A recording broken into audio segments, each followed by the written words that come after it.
La nuit du 6 juin, chronique d'une la nuit du 6 juin, chronique d'une disparition annoncée. Chronique d'une disparition annoncée. L'on disparaît sans faire de vagues, l'on disparaît peu à peu, comme avalé par un néant qui avance, un néant que rien ne peut ou ne retient. L'on s'efface par morceaux, par partie, par potentialité, par rêve. J'ai arraché une page du cahier de ma vie, une nouvelle page. Je l'ai froissée et je l'ai jetée au loin. C'était une page vierge. Je n'avais rien inscrit dessus, je n'avais rien fait de patent, de remarquable, de soulignable. Alors, il n'y a pas de raison de garder trace de cette journée. Passe les journées, passe les instants, passe les espérances, passe les moments de langueur, les moments de torpeur. Ces torpeurs qui se suivent et se ressemblent. Je suis entré en période de torpeur. Je somnole sans raison. Je ne suis pas fatigué. Je manque pas de sommeil. Pourtant, je préfère m'embarquer dans dans cette perte de contrôle, cette perte de sensation, cette perte de conscience. Chronique d'une disparition annoncée. J'ai pas plus de prise sur ce jour que je n'ai eu sur les jours précédents. Je n'ai pas de prise. Je n'ai pas de moyens d'action. Je n'ai pas de pouvoir. Je n'ai pas de capacité. Je n'ai pas de talent. Oui, quelquefois on manque de ce talent nécessaire à la vie. Oui, on n'a pas le talent de réussir sa vie, d'être satisfait de ce que l'on fait, de ce que l'on choisit de faire ou de ce que l'on choisit de laisser de côté. Pas eu le luxe de choisir parmi des opportunités conséquentes. Choisis entre une absence et une absence, entre une négation et une négation, entre un néant et un néant. Mais au final, tous les néants se ressemblent. Oui, les néants, on connaît. Un néant social, un néant relationnel, un néant affectif, un néant existentiel, un néant symbolique, un néant philosophique, un néant entrepreneurial, un néant. Pas de vision, pas de vision, pas de perspective, pas de foi, pas de dogme, pas de ligne de conduite, pas de chemin, pas d'horizon, rien, rien à élaborer, rien à édifier. Je sais rien édifier. Je sais rien faire que de constater mes incompétences. Et elles sont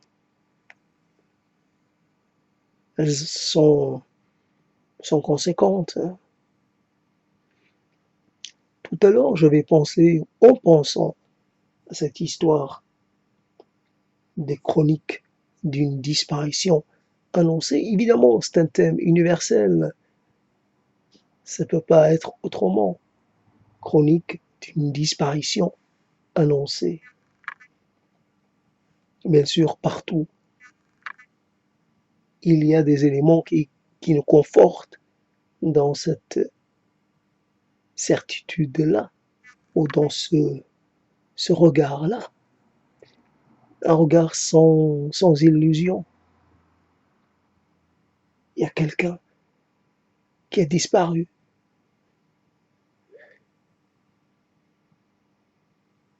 C'est comme ça qu'on appelle les gens qui meurent.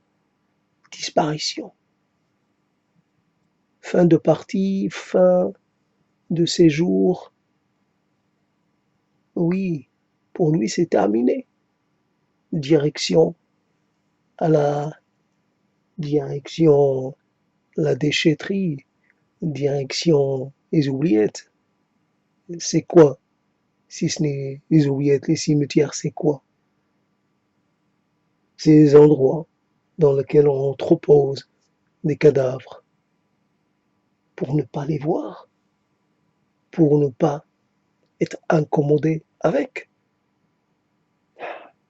On n'aime pas regarder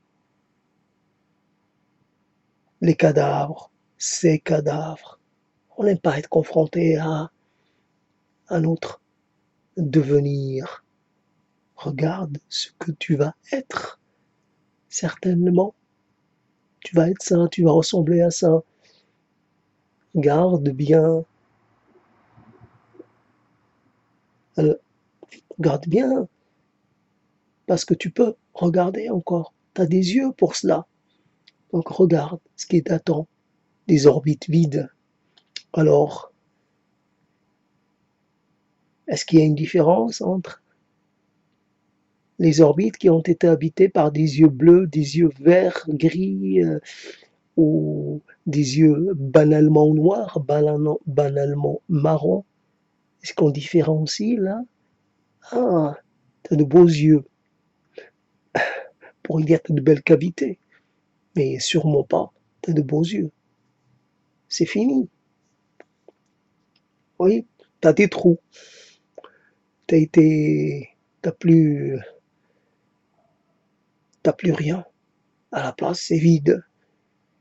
Ah, c'est un tir de LBD qui t'a éborgné. Non, c'est la mort. Parce que là, la mort, c'est pire qu'un tir de LBD. Ça t'enlève tout. Ça t'enlève les yeux, les oreilles, ça t'enlève la capacité de parler, la capacité, toutes les capacités. Quand tu es vivant, tu peux imaginer des choses. Certainement, si je voulais, je pourrais imaginer des choses, je pourrais faire des choses. Si on creuse bien, on va me trouver un talent caché, un pouvoir. Ça se trouve, je peux même un peu faire comme Dieu. Je peux créer la vie. Je peux, à partir de rien, je peux. Ça se trouve, je peux faire des miracles, faire jaillir l'eau dans un territoire désert. Je peux contribuer à donner vie à plein de choses. Voilà. Je sème et puis je regarde le résultat.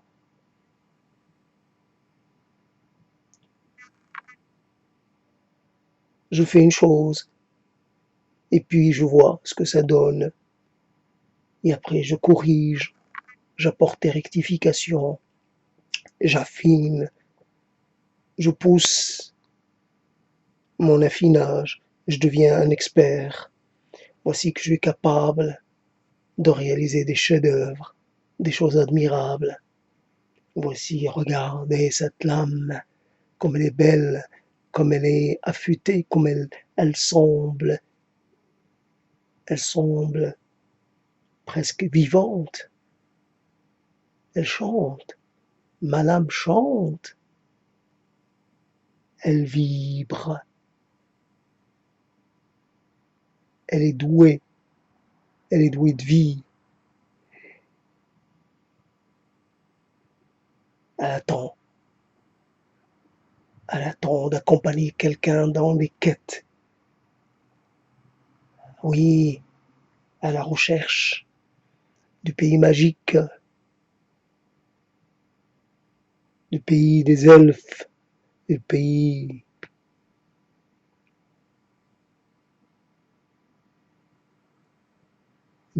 enchanteur. Une épée et ça y est, je deviens un chevalier, je deviens un conquérant. Une épée et je suis doué, doté d'un pouvoir de vie et de mort.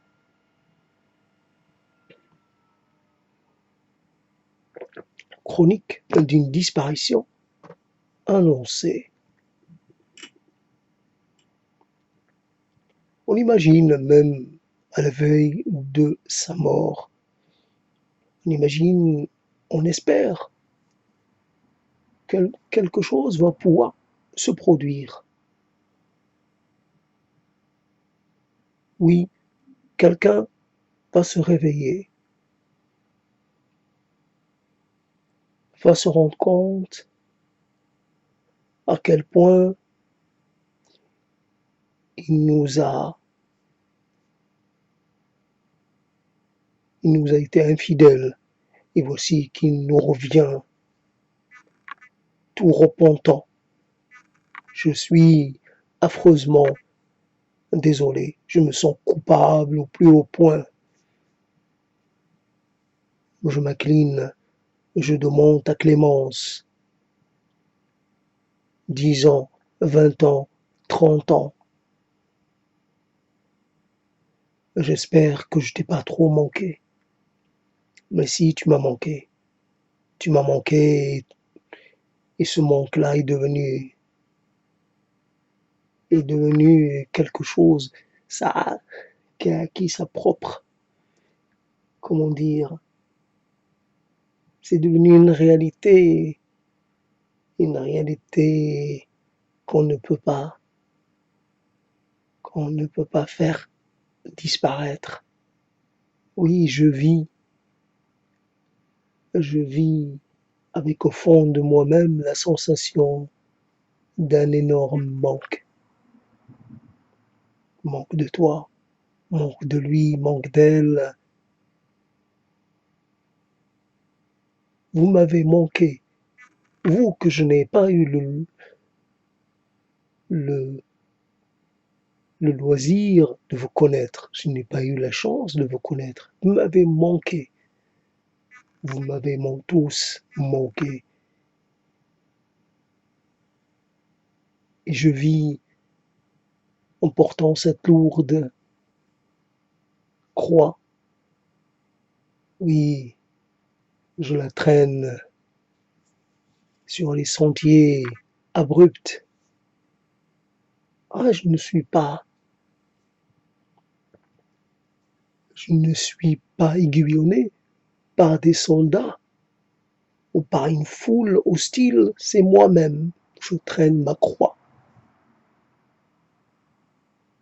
Je crois que je mérite mon sort. J'ai pas su me faire aimer. Je n'ai pas su pérenniser l'amour qu'on avait pour moi. Et quelque part, je suis maudit. Quelque part, et je dois. Quelque part, j'ai été destinés à ne connaître qu'un versant des choses, le malheur. Le malheur pour perspective, le malheur pour compagnon, le malheur pour compagnie, le malheur pour je m'éveille, je me réveille et je dis elle va être sûrement malheureuse cette journée qui débute. Je me réveille en ayant la certitude que je vais revivre une autre, que je vais rajouter une nouvelle journée à ma longue liste de journées ratées, de journées perdues, de journées mortes-nées, mortes-nées. Pas moyen, pas moyen de faire différemment. Pour dire, tiens, aujourd'hui j'ai côtoyé un mot, j'ai côtoyé une expression, j'ai côtoyé une hypothèse, j'ai formulé l'hypothèse et j'ai formulé l'hypothèse d'une existence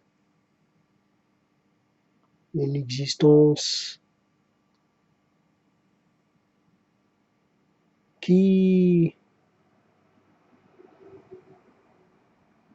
qui se déroule, mais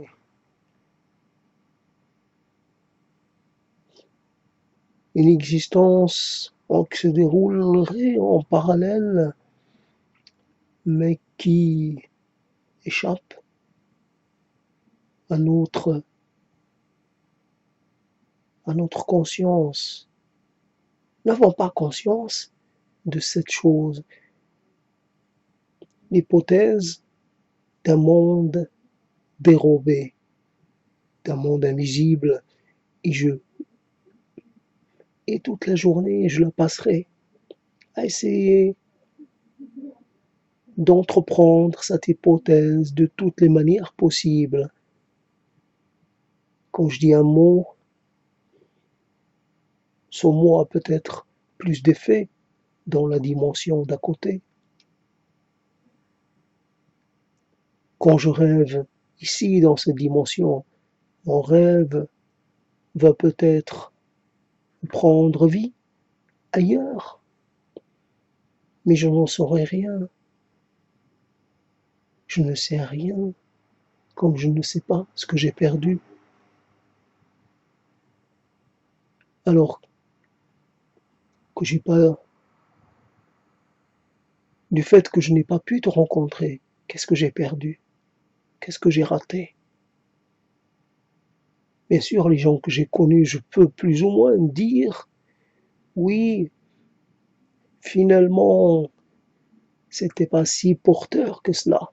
Mais les gens que je n'ai pas rencontrés, qu'est-ce que je peux en dire? Je sais qu'il y a de quoi boire et manger, de quoi ripailler, qu'il y a des gens qui ont la voix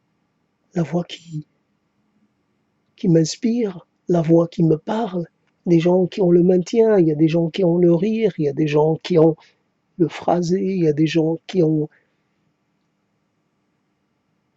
le don de narrer, de faire récit, il y a des gens qui ont une façon de prendre, comment dire, une façon d'interpeller, une façon de relationner avec, avec les phénomènes de la vie. Ils ont une approche que je n'ai pas, une approche qui pourrait m'être utile, voire salvatrice. Mon salut se situe quelque part chez cet inconnu que je n'ai pas rencontré. Oui, il est sûrement porteur de la solution qu'il me faut, mais je peux passer à côté sans me rendre compte. Cet inconnu, peut-être qu'il habite à quelques kilomètres de là où je suis, peut-être à quelques centaines de kilomètres, mais il est dans un lieu que je n'ai pas de raison de fréquenter. Oui, et en parlant de fréquenter, je suis allé un jour, je pense être allé à Limoges. Je pense que c'était Limoges, si je ne me trompe pas. En tout cas, dans une ville, je me suis arrêté, je pense, je sais pas pourquoi. Et j'ai vu quelque chose qui m'a surpris.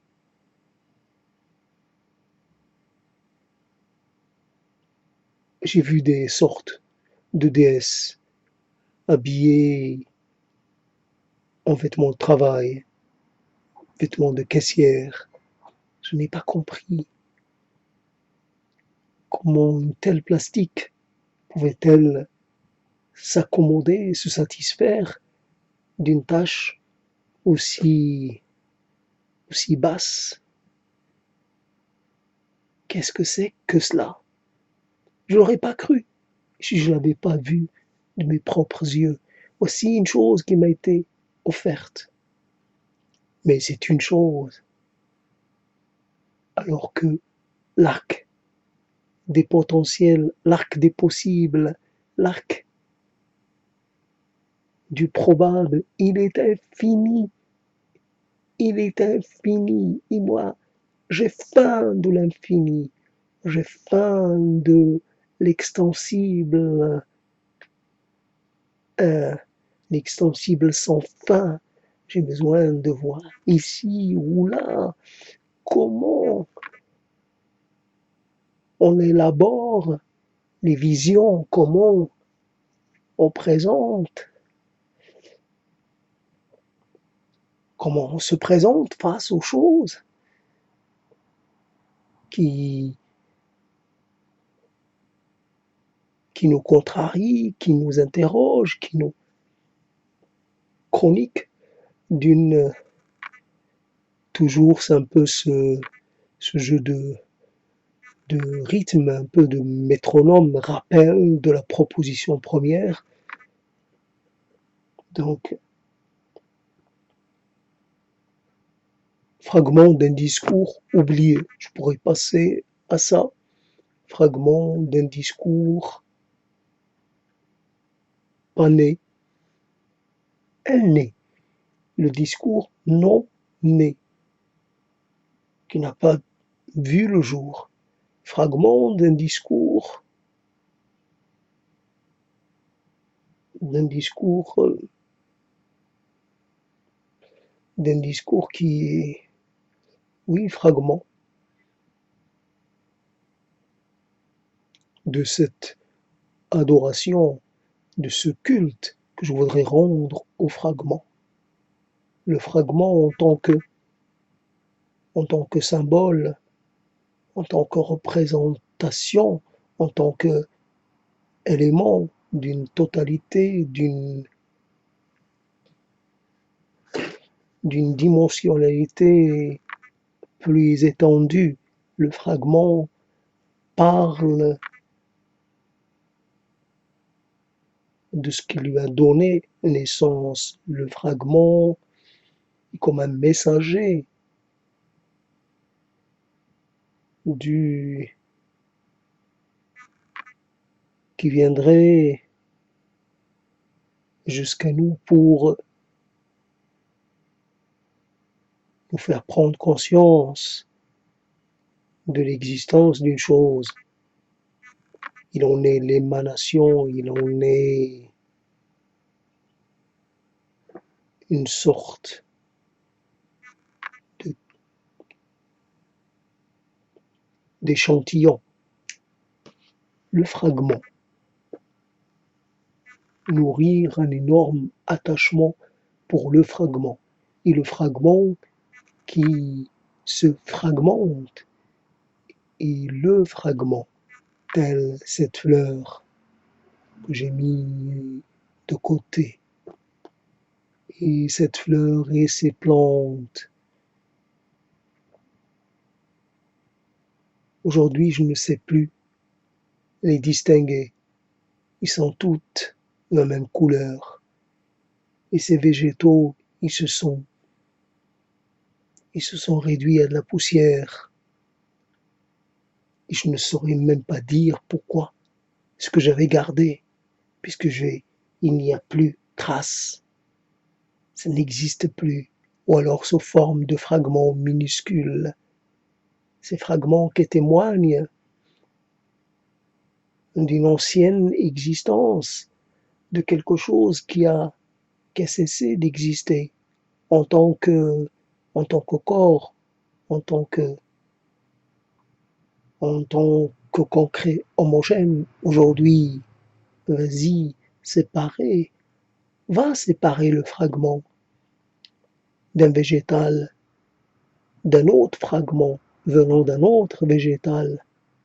Va, essaye de rendre à chaque végétal ses fragments et de reconstituer le végétal tel qu'il a été dans son intégrité. Essaie de remonter ce puzzle inremontable. Il n'y a pas moyen. Si devant soi quelque chose d'impossible, alors ce n'est pas de l'ordre d'un discours sur l'impossibilité de prouver l'existence ou l'inexistence de Dieu, sur l'impossibilité de savoir d'où l'on vient, pourquoi on est là. C'est tout simplement une chose devant soi, accessible au regard, au jugement, à la réflexion. Voyons, j'y suis pour quelque chose, c'est moi qui ai mélangé deux végétaux, je les ai gardés dans un contenant, le même contenant. Et finalement, ils ont fini par par s'effondrer ensemble. Oui, il y a de l'ordre de l'effondrement. La structure s'est désarticulée, désassemblée. Donc voilà, tout cela. Donc fragment, oui, le fragment raconte,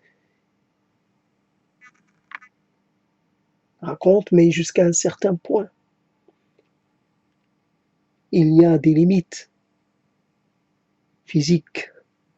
Un fragment microscopique, moi, il me raconte plus rien parce que je ne veux pas me mettre à solliciter la technologie pour essayer de voir. Ça suffit. Ce que je ne peux pas regarder, ce que je ne peux pas euh, scruter par moi-même, je ne vais pas essayer de le faire autrement. Ça suffit. Voilà, c'est un fragment presque microscopique, ultra, ultra minuscule. Ça se voit pas. Maintenant, il est dans la dimension des fragments qui volettent ici ou là. Nous nageons dans un océan de fragments. Mes fragments à moi, fragments de mon corps, fragments d'autres corps, toutes sortes, toutes sortes de choses, des particules, des fragments. C'est quoi la particule sinon un fragment d'une chose qui a été dissociée, qui a été séparée en millions de morceaux, millions de sous quelque chose. Oui, chaque fois on s'enfonce un peu plus dans la soustraction, dans la division et dans le morcellement.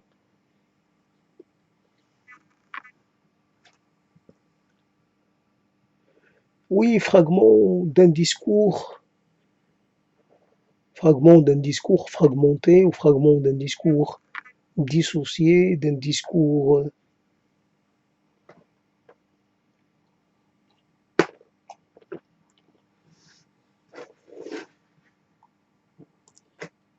Il y a des choses que l'on ne peut pas arrêter parce que ce n'est pas,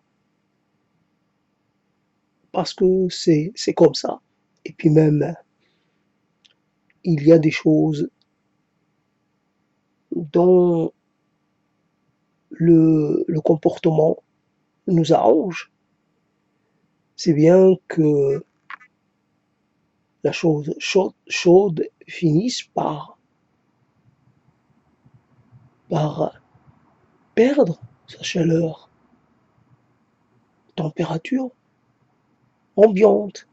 C'est quelque part une chose que l'on peut souhaiter. Alors si mon thé finit par se refroidir, c'est peut-être dérangeant pour moi, mais c'est une chose qui est nécessaire à l'équilibre du monde, à l'équilibre des forces, à l'équilibre des désirs, à l'équilibre des besoins, à l'équilibre des nécessités. Et on a besoin de faire monter en température, puis on a besoin de faire redescendre, on a besoin quelquefois de ne rien faire, simplement interagir avec les choses dans le tel quel. Il y a des choses que l'on peut traiter sans avoir besoin de plus que d'un instrument ou d'une volonté. J'ai pas besoin qu'il fasse chaud pour désirer chanter ou pour avoir la possibilité d'utiliser mon diaphragme. Je peux, je peux chanter. Ce qui me retient, c'est pas la température du moment, c'est autre chose. Qu'est-ce que je peux chanter? Je peux chanter quoi? Je peux chanter ce que d'autres ont déjà chanté ou chanter quelque chose de particulier.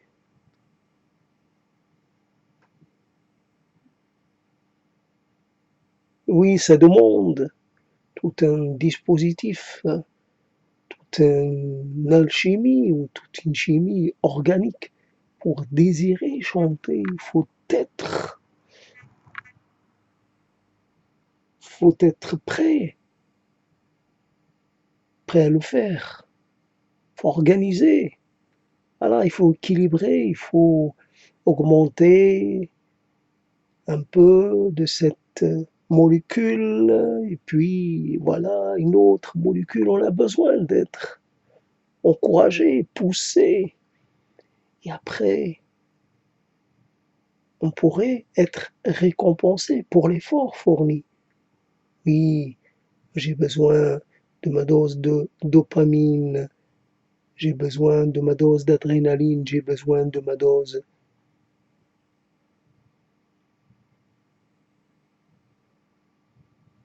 Comme dirait l'autre, j'ai pas trouvé, je vais utiliser autre chose, de ma cytocine.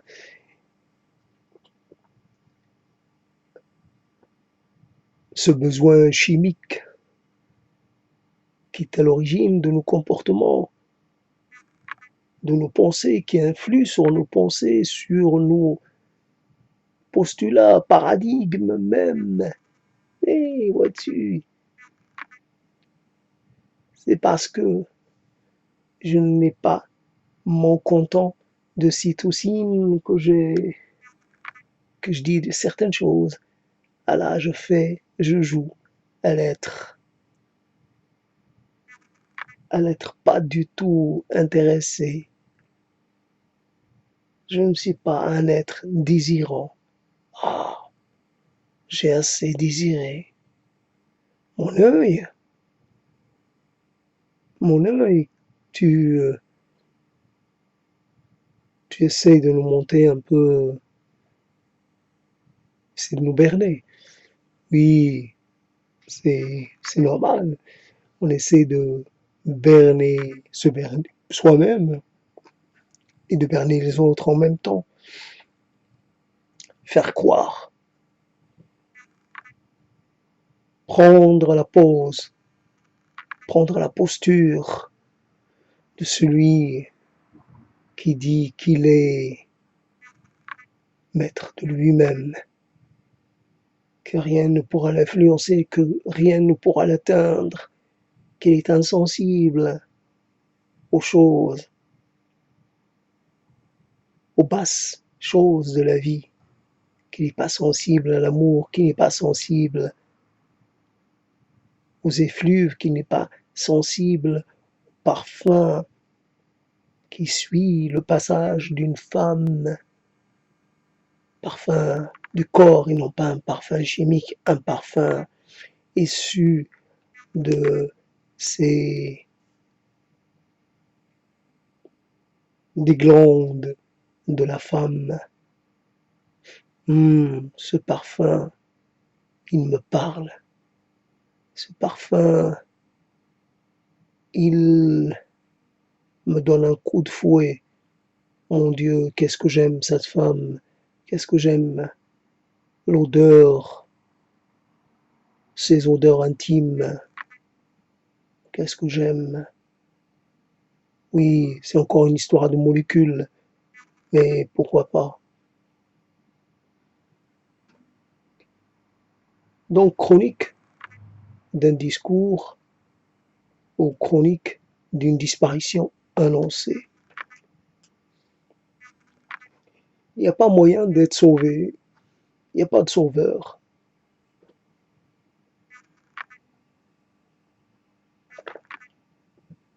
D'ailleurs, dans la position de sauveur, c'est quand même culotté de se faire passer pour un sauveur et ne pas être capable de se sauver soi-même. Donc c'est s'offrir en sacrifice pour sauver les autres. Bien sûr, je suis porteur, je suis moi aussi concerné par le péché originel, mais depuis, je n'ai pas cessé d'en rajouter des péchés, toutes sortes de péchés, capitaux, à tire-larigot, et puis des péchés véniels, péchés de chair, péchés de ceci, de cela. Ah, je faisais pas une compétition, simplement, je me gênais pas. J'étais pas retenu par une sorte de réserve morale. On pourrait dire, je n'avais pas de morale. J'étais un être qui se gouvernait selon ses propres désirs, ses propres critères. Bien entendu, ce n'est pas vrai, mais c'est dans la continuité de la démonstration. Bien sûr, nous ne sommes pas les mots que nous disons, loin de là.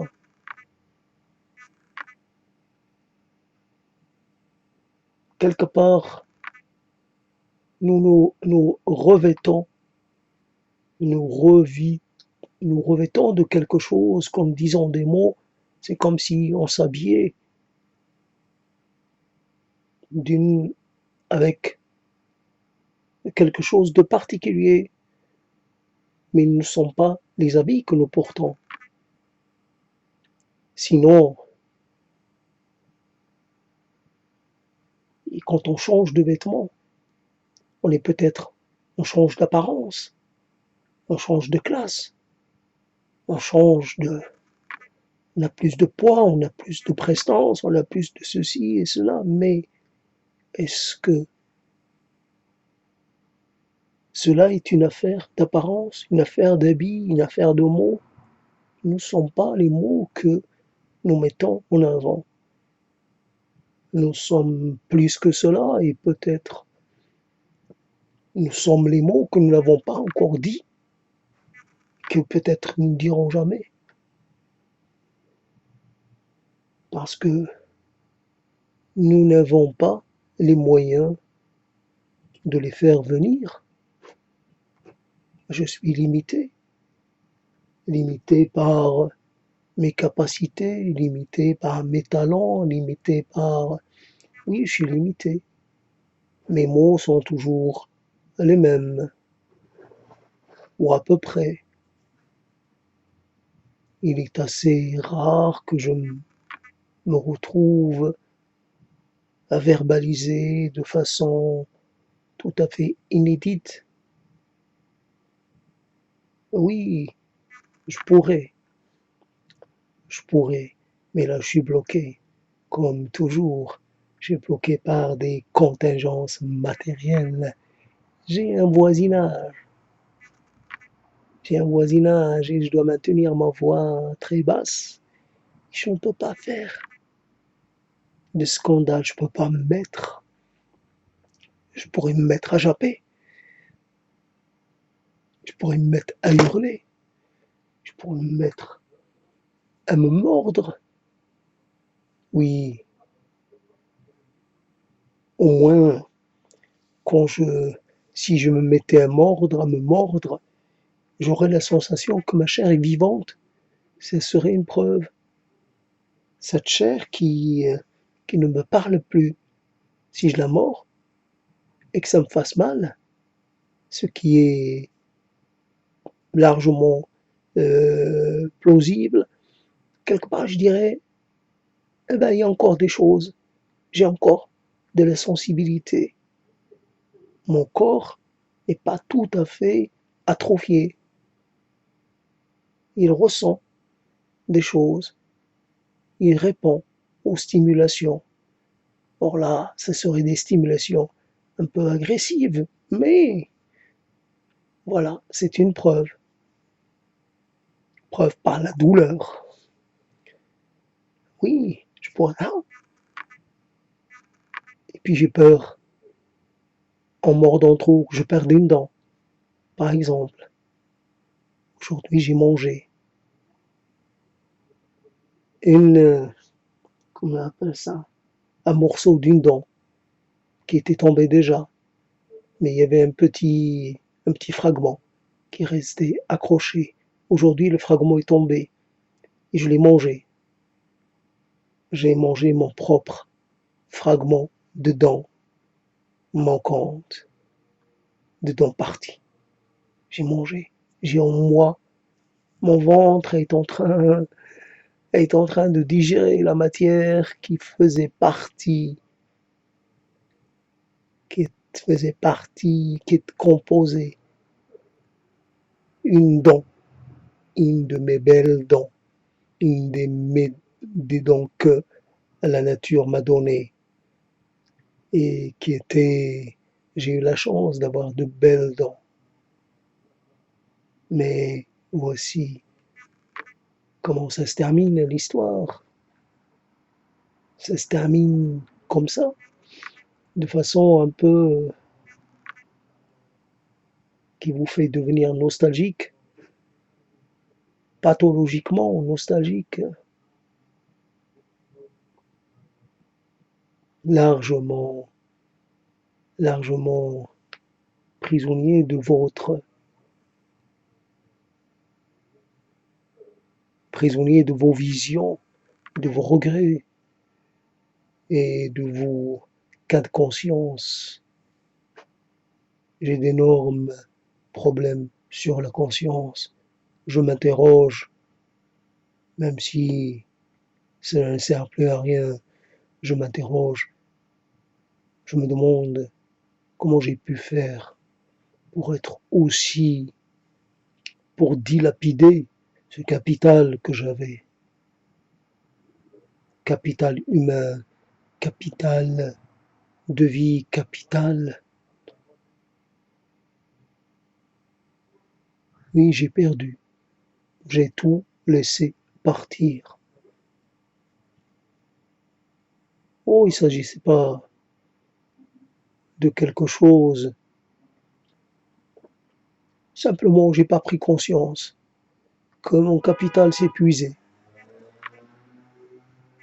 qu'il perdait de sa valeur. Aujourd'hui, je suis là et je vois, je regarde. Ce qui me reste, ça ne représente plus rien. Il reste 10 ans, peut-être 8, peut-être 6, peut-être 4, peut-être 2 et demi. Mais ça ne sera pas. Même si ça dure 20 ans, ça va être les 20 ans les plus terribles, sûrement. Le temps qui reste est un temps à faire peur. Le temps qui reste, un mourant qui parle, un agonisant qui parle. Le temps qui reste, oui, mais le temps qui me reste. Le temps qui me reste. C'est quand même quelque chose, il me reste quelques jours. C'est mieux que rien. Il me reste un mois, parfait. Je vais... Il me reste 3 semaines, parfait. Il me reste 8 mois. C'est inespéré. Il me reste de temps. Ça, c'est une certitude. Mais le temps ne se mesure pas par sa quantité. Il se mesure par notre capacité de l'investir, de l'habiter. Je vais vivre mes derniers instants comme je n'ai jamais vécu mes instants. Je vais, comme l'étoile agonisante qui va briller, briller, briller plus fort que les étoiles, les, que les étoiles, c'est les étoiles voisines qui, elles, sont en pleine vie, mais elle a essayé de leur montrer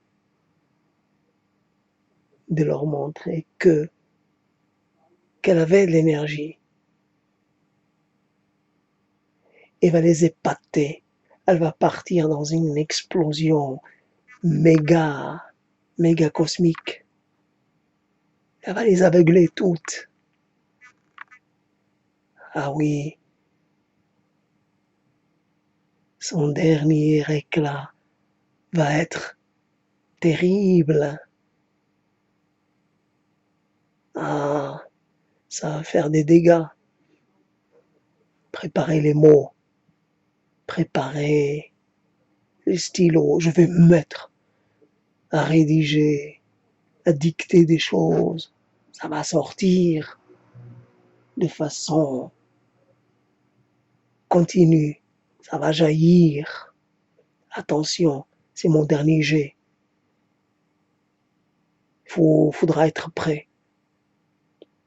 Oui, on prépare. T'inquiète pas. On a tout ce qu'il faut. Et on va tout consigner. Alors vas-y, lance-toi.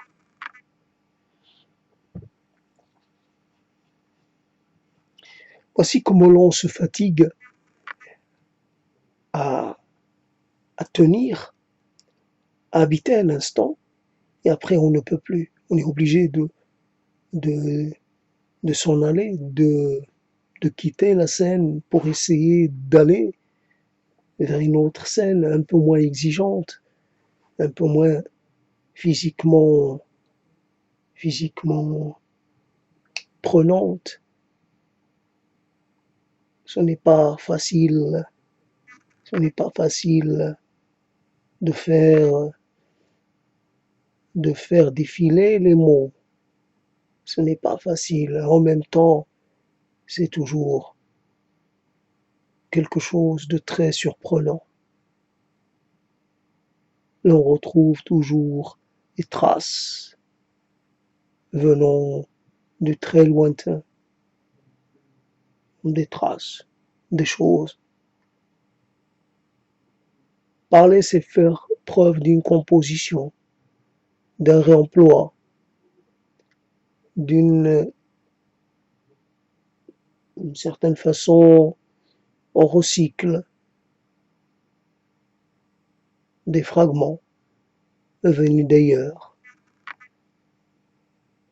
Ici, pour illustrer une chose, j'ai pris un élément.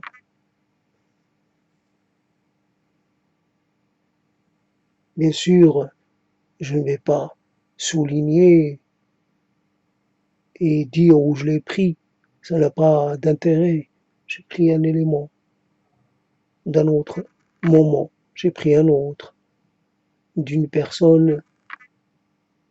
J'ai emprunté un propos ou un mot précis ou d'une impression, quelque part l'impression laissée par quelqu'un, par un événement. J'ai fini, j'ai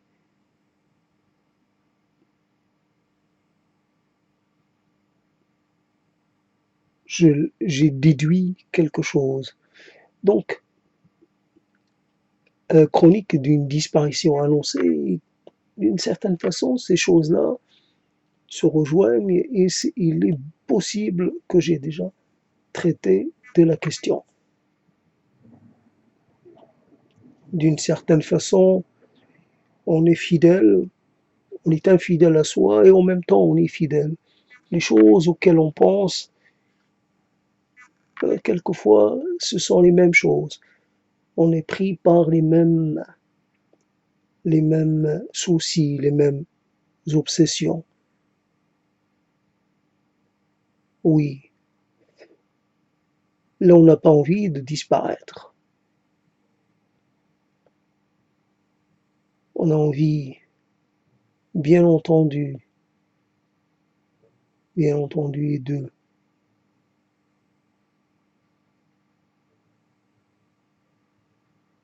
de faire naître quelque chose qui puisse surprendre tout le monde.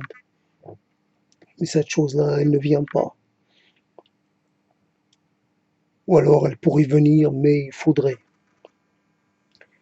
un contexte, des conditions favorables. Les conditions ne le sont pas. Alors, les mots sont modulés en fonction du contexte. Or, ce sont des mots hésitants, timides, un peu, un peu longs à venir, un peu pâteaux, un peu mal formés, un peu, un peu pantelant, un peu chancelant, un peu mal assuré. Ça tient pas sur ses pieds. Ça n'avance pas vraiment. Toujours menacé de perdre l'équilibre, de perdre le fil, de se retrouver ramené à terre, à constater que l'on est de nouveau expulsé du ciel, qu'on veut toujours pas nous, qu'on n'est pas désiré là-haut, qu'on est réduit à vivre au ras du sol, à vivre d'expédients, à vivre de mots simples, de mots de base. Je veux, je veux sans, je veux, j'ai mal, je suis dans la difficulté. On ne peut pas dire plus. On ne peut pas densifier, on ne peut pas complexifier. Il faut parler simplement. Venez à mon aide. Oui, mais selon mes conditions. Écoutez bien, je veux bien être aidé, et pas n'importe comment, pas par n'importe qui. Oui. Ah, pas du premier venu. Non, sûrement pas. Faut que je trie. Faut que je fasse. une sélection parmi ceux qui pourraient me venir en aide. Voici donc une formule, quelques phrases comme ça. C'est assez particulier. Et donc, voilà, donc je vais m'arrêter bientôt. Simplement, je trouve que je n'ai plus le souffle pour tenir un peu plus qu'une heure. Donc je vais me diriger péniblement vers la fin de l'heure. C'est comme ça. Alors évidemment, je me suis mis en difficulté en envoyant des textes oraux à quelqu'un sans l'avoir préparé. Donc quelque part, je risque d'être sanctionné par une forme de considération négative à mon égard. C'était un risque. J'ai accepté de le courir. Maintenant, je commence un peu à me poser des questions. C'est vrai que quelquefois, il me semble que je ne suis pas encore le maître des mots.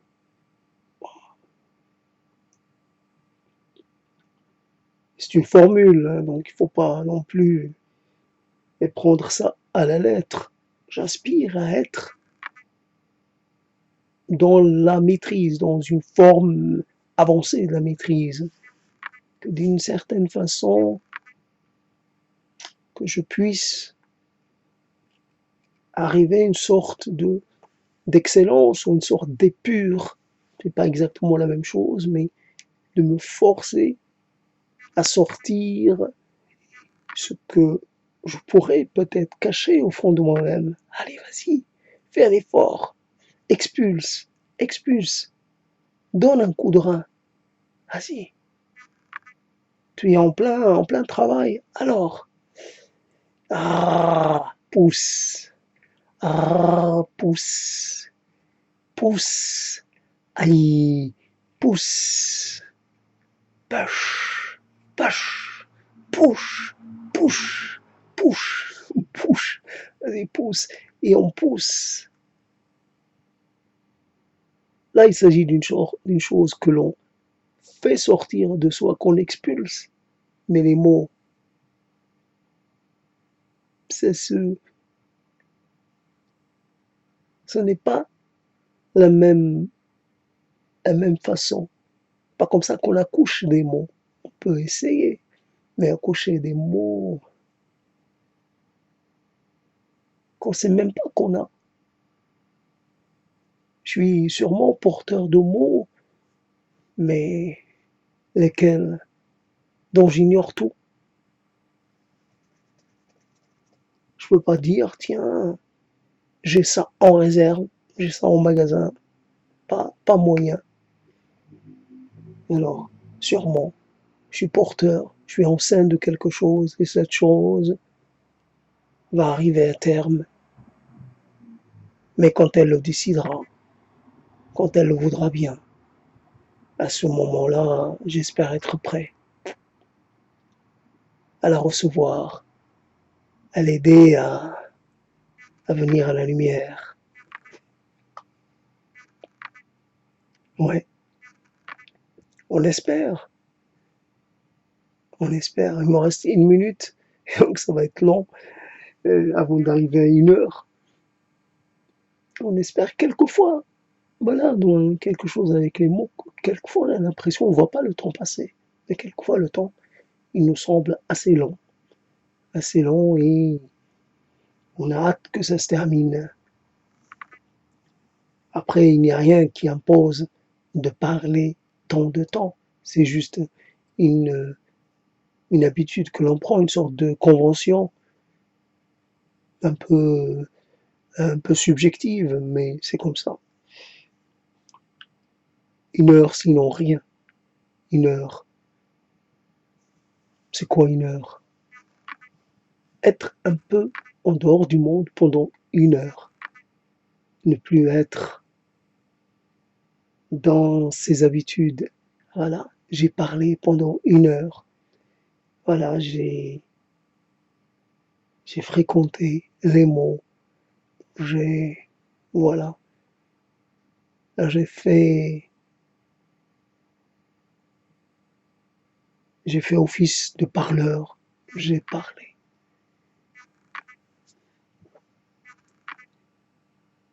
Voilà donc 1 heure. À bientôt dans un autre développement. Là, malheureusement, ça n'a pas donné ce qui était espéré. Chronique d'une disparition annoncée, chronique d'une catastrophe annoncée, chronique d'un désastre annoncé.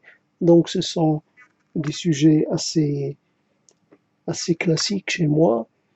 Donc, il y a, par rapport au désastre réel et non pas un désastre d'un ordre métaphysique ou d'un ordre existentiel, il s'agit d'un désastre qui est réel et qui, évidemment, sur le point de se produire, le désastre de la certitude de ne pas avoir de postérité, mais aussi un autre type de désastre dont je ne peux pas parler. Donc, sur le point de basculer. Donc, chronique d'un désastre annoncé, ça serait plus intéressant. Chronique d'une fin de monde annoncée, chronique d'une fin annoncée, chronique d'une... Voilà, toutes sortes de chroniques un peu sous le même... un peu, un peu proche. Voilà, il y a une proximité entre ces thèmes, bien entendu.